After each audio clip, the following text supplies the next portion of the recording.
It was Halloween night, and the air was thick with the thrill of the holiday. Four friends, Jake, Maya, Chris, and Emily, decided to venture out to the old Hawthorne house, a decrepit Victorian mansion that had been abandoned for decades. The mansion was rumored to be haunted by the spirit of a woman named Lillian Hawthorne, who died under mysterious circumstances. Some said she was murdered by her husband, while others believed she had committed suicide after losing her only child. Regardless, no one had lived there since, and locals claimed to see strange lights and hear faint, mournful cries from the property at night. Despite the warnings, the friends couldn't resist the allure of a ghost story. After all, what better way to spend Halloween than in a haunted house? When they arrived, the mansion loomed before them, shrouded in darkness and overgrown with ivy. The windows, once grand, were now shattered, and the front door hung off its hinges. Maya hesitated. "Are we really doing this?" she whispered. Jake, always the bravest of the group, laughed. "Come on, it's just an old house. There's no such thing as ghosts," and crossed the threshold, flashlights in hand, and were immediately greeted by the musty scent of decay. The foyer was eerily silent, and their footsteps echoed as they explored the house. The walls were lined with faded wallpaper, peeling to reveal splintered wood underneath, and the floor creaked with every step they took. They wandered through the parlor and into the dining room, where a dusty cobweb-covered chandelier hung precariously above a long mahogany table. As they walked, Maya noticed something strange, faint, almost imperceptible whispers, as if someone were speaking just out of earshot. "Do you guys hear that?" she asked, her voice trembling. "Hear what?" Chris replied, looking around nervously. "It's probably just the wind," Jake said dismissively. But Maya wasn't convinced. The whispers seemed to grow louder, and she could have sworn she heard her name. Suddenly, Emily gasped. She was staring at an old portrait on the wall. It was of a woman with dark hair and piercing eyes, wearing a white dress with a brooch at her collar. "That must be Lillian," she said, mesmerized. "Look at her eyes, they're so lifelike." And they continued through the house, making their way to the grand staircase that spiraled up into the shadows. As they climbed, a sudden chill filled the air, and the temperature dropped drastically. And they shivered, their breaths visible in the cold, damp air. They reached the second floor, where the whispers grew louder. Jake tried to keep up his bravado, but even he was beginning to feel uneasy. "Let's check out the master bedroom," he said, attempting to hide his fear. The bedroom was lavish, despite the years of neglect. A large canopy bed stood against one wall, its curtains tattered and torn. A vanity sat opposite, its mirror clouded with dust. Maya approached the mirror, wiping it with her sleeve to reveal her reflection, and froze. Behind her, she saw a figure, a woman in a white dress, her face pale and hollow, with eyes that seemed to stare into Maya's soul. Maya screamed and spun around, but the woman was gone. The others rushed to her side, and she tried to explain what she had seen. Chris, growing more and more anxious, suggested they leave, but Jake, still trying to prove he wasn't afraid, insisted they continue. "We've come this far, we can't just leave now." And they pressed on, exploring the other rooms, each one more unsettling than the last.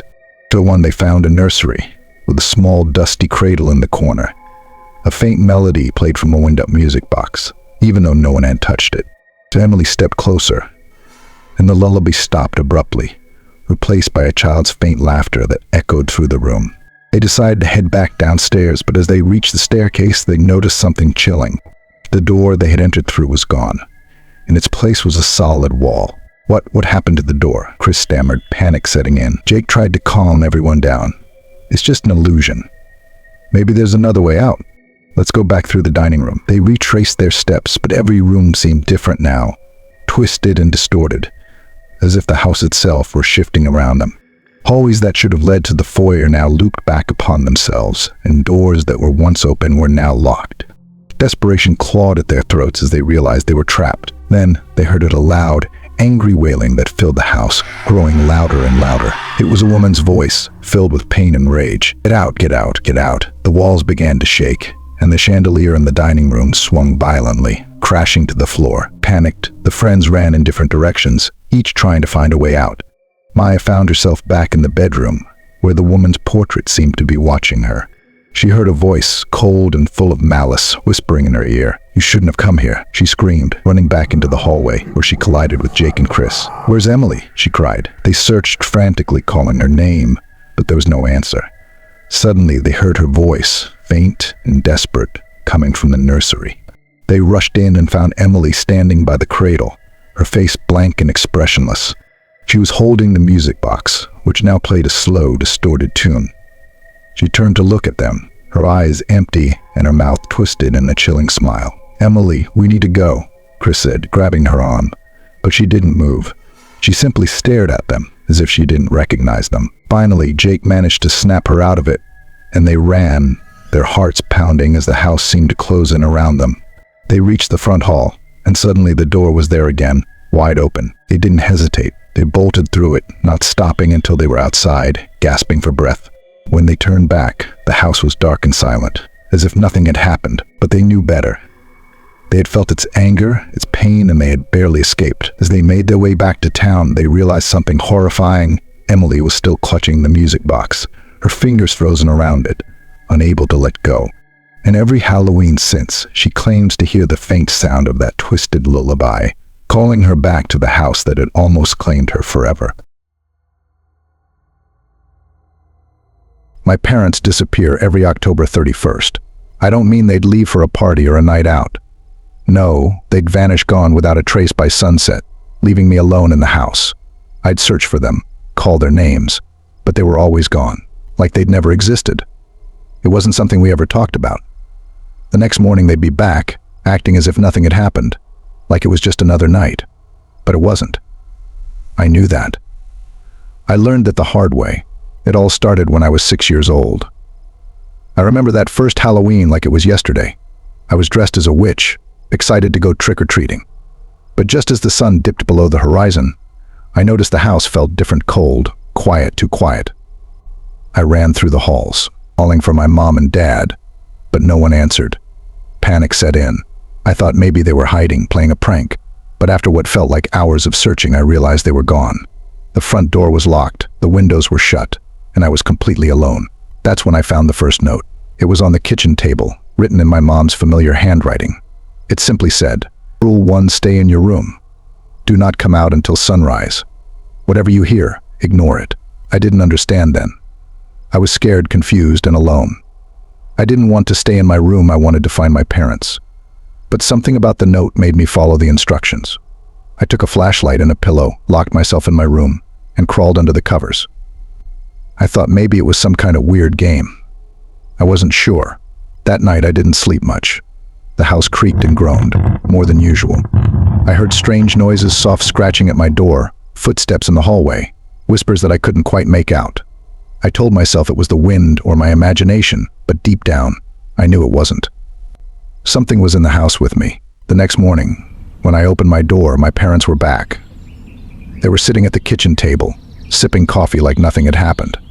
I asked them where they'd gone, what had happened, but they just smiled and said I must have had a bad dream. That was the beginning. Every Halloween after that was the same. My parents would disappear just before nightfall, leaving me alone with a note. Each year, the instructions got a little more specific, a little more ominous. By the time I was 8, the notes included things like, Rule 2, don't look out the windows, and Rule 3, don't respond if someone calls your name. And the noises, they got worse. One year, when I was 9, the sounds outside my room became unbearable. There were knocks on the door, not gentle, but loud, insistent pounding. I pressed my hands over my ears, squeezing my eyes shut, but I couldn't block it out. The voice on the other side was familiar, my mother's voice, calling my name. "Ellie, it's okay. You can come out now." She sounded so calm, so normal. For a second, I almost believed it was really her. But the rule had been clear: do not open the door, no matter what you hear. So I didn't. I stayed under the covers, trembling, until the knocking stopped. I never told my parents about the voice, and they never asked. The years passed, and the game continued. It became a twisted Halloween tradition. While other kids dressed up and collected candy, I stayed locked in my room, listening to the house come alive with things I couldn't see. I became used to the notes, the strange noises, and the feeling of being watched. It was all part of the game, my own haunted ritual. But when I turned 13, everything changed. That year, the note was different. I found it on my bed just as the sun was setting, but instead of the usual instructions, it said, "Rule 4, there's something new in the house tonight. Be careful." I didn't know what that meant, but the moment I read it, I felt a chill run down my spine. Something new. What did that mean? I locked my door as usual and tried to settle in for the night, but I couldn't shake the feeling that something was terribly wrong. The noises started earlier than usual. At first, it was the familiar creaks and footsteps. I'd gotten used to those. But then, there was something else breathing. I could hear it, low and heavy, just outside my door.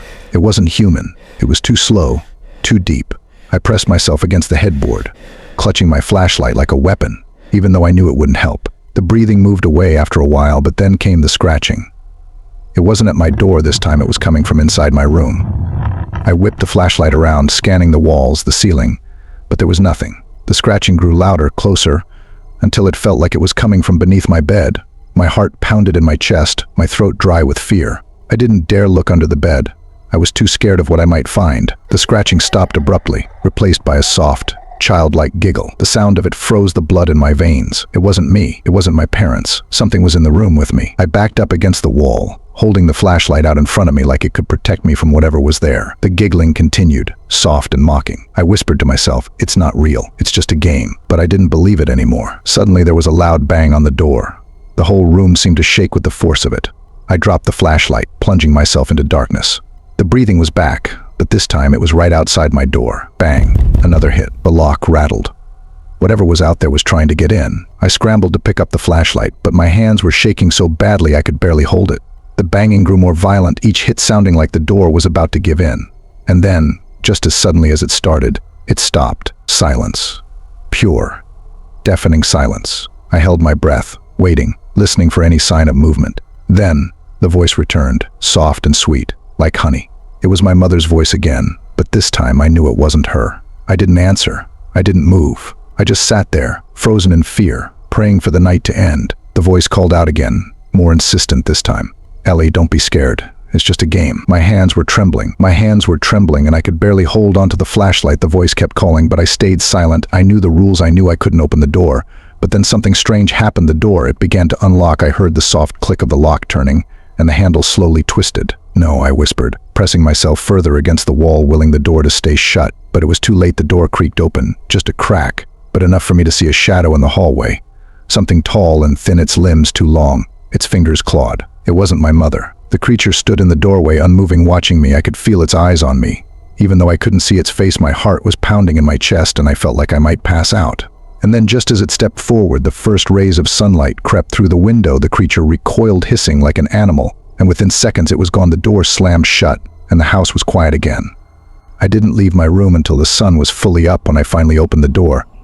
The house was just as it had been the night before, silent, empty, as if nothing had happened. My parents were back, sitting at the kitchen table, drinking coffee like they always did. I stumbled and shaken and pale and told them everything: the creature, the scratching, the voice that wasn't my mother's. They just looked at me, exchanged glances, and then my dad laughed softly. My mom smiled, that same strange smile, and added, "You're safe now, it's over." Now, as an adult with children of my own, I know the truth. Whatever haunted me in that house, whatever played that sick game, it's still out there waiting. And it's hungry. I fear for the lives of my children. I'll never let them go through what I went through. I'll protect them at all costs, even if it means never celebrating Halloween, never letting the night touch them the way it touched me. Because I know deep down that it's only a matter of time before the game starts. Again, Halloween is coming. I've never been the type to believe in ghosts or the paranormal, but what happened to me on Halloween 2 years ago changed that. It was a quiet night, and I was home alone, handing out candy to the neighborhood kids.